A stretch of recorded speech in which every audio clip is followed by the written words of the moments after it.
Salut à tous, bienvenue dans cette nouvelle vidéo. Nono est avec nous, salut Nono. Salut Sacha. Déjà Nono, premièrement, match à 17 h demain contre le Stade de Reims. Très en forme, 4e de Ligue 1.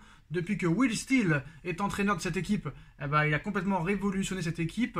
Un entraîneur vraiment très fort, que plusieurs clubs européens veulent déjà pour l'année prochaine. Il a fait une remontée exceptionnelle l'année dernière avec Reims pour finir à la 8e place. Et là déjà 4e de Ligue 1, ça continue dans la continuité, dans la progression. Et ils n'ont pas du tout peur du Paris Saint-Germain. Leur objectif demain c'est de gagner. Le Paris Saint-Germain sort d'une défaite très décevante mardi face à Milan. Est-ce qu'il y a un grand danger demain pour Paris à Reims ? Ah ben plus que grand danger Sacha. Alors comment tu dis le nom ? Will Steele. Voilà, donc lui il confirme cette année. Reims, je pense que ça va être un gros outsider pour cette saison. Match piège par excellence, si on peut appeler ça piège, il faudra mettre encore une fois tous les ingrédients. Et si tu les mets pas, je vais vous dire déjà, je vous annonce, demain vous pouvez compter encore sur une défaite du PSG. Si tu mets pas les ingrédients. Les ingrédients sont c'est l'intensité physique, les contacts, les duels. Il faudra tout mettre. Très grosse équipe Reims, attention. Alors Nono, l'année dernière, et pendant 6 années, on a été très dur avec Neymar pour les blessures, les problèmes extrasportifs, mais surtout pour son rendement sur le terrain. Mais là, très clairement, on a pris un gars qui est encore pire que lui, mais vraiment pire, sur le terrain du moins. Parce que on a critiqué Neymar, et à juste titre, tout le monde est d'accord pour dire ça, mais au moins Neymar, il te mettait un but tous les 3 matchs, il te faisait 1 ou 2 passes décisives tous les 3-4 matchs. Alors que là, le Dembélé, c'est le néant total. Il a été sévèrement critiqué par la presse française, mais aussi par les vrais supporters du Paris Saint-Germain. Je précise vrai, parce que les footix le défendent, à croire que vraiment ils aiment l'incompétence.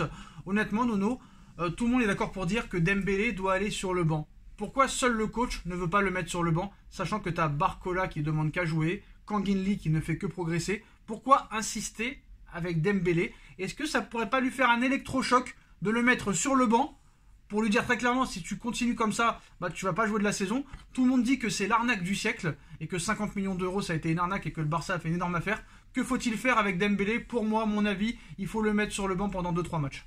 Les gars, on va remettre les pendules à l'heure, hein. Oh, et Sacha, c'est pas pour toi que je dis ça. Je sais que à la fin, Neymar, tu le supportais plus. Mais si vous avez cru que Dembélé était aussi fort que Neymar, c'est que vous comprenez rien au ballon. Il y a un monde d'écart. Voilà. Et pour la suite, oui, monsieur Enrique, il faut pas avoir peur de mettre Dembélé sur le banc, de faire des changements. Un coup Kangin Lee, excusez-moi pour la prononciation, un coup Barcola. Oui, il faut pas avoir peur qu'il aille cirer un peu le banc. Moi, Nono, parlons sérieusement et très tranquillement. Bon, on va pas se mentir, c'est un peu une énigme. Titulaire indiscutable sur Jürgen Klopp, titulaire indiscutable à Rennes, titulaire indiscutable avec Deschamps, titulaire indiscutable avec Luis Enrique, titulaire indiscutable avec Xavi, qui sont quand même des grands entraîneurs, tu es d'accord avec moi?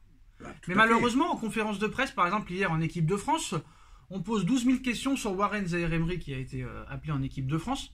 Mais pourquoi pas une seule question, Nono?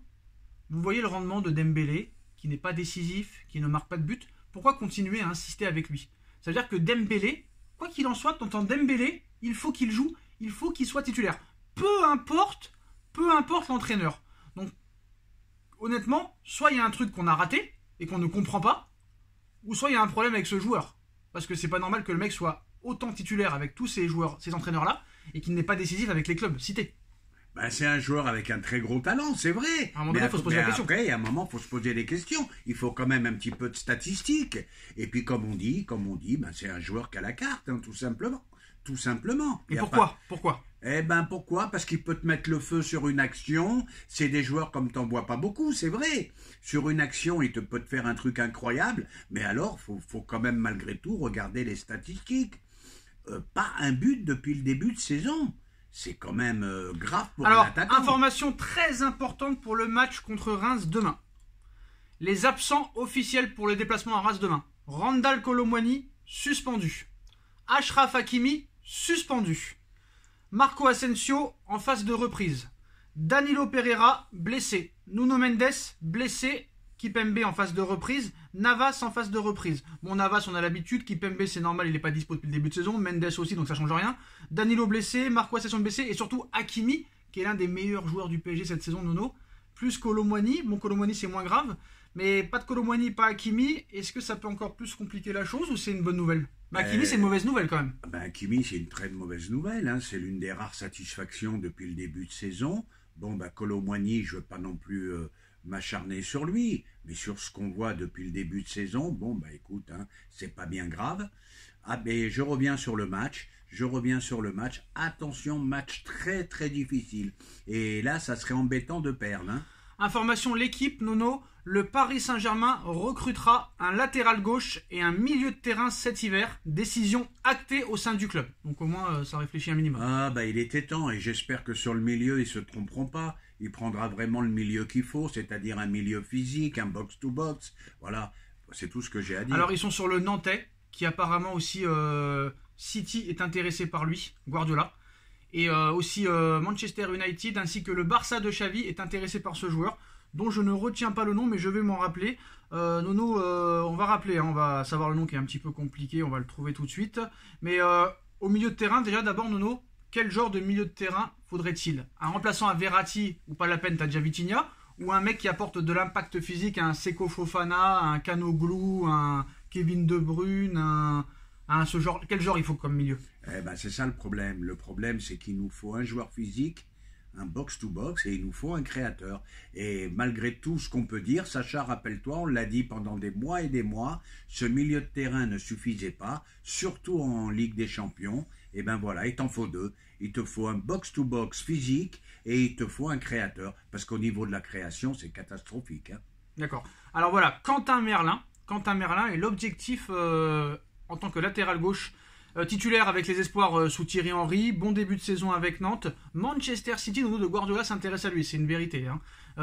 Est-ce que ce serait pour être la doublure, hein, entre guillemets, de Lucas Hernandez dans un premier temps, mais si jamais la défense centrale continue à prendre l'eau et que le retour de Kimpembe se fait attendre, il pourrait peut-être replacer Hernandez dans l'axe et peut-être aligner Quentin Merlin à gauche.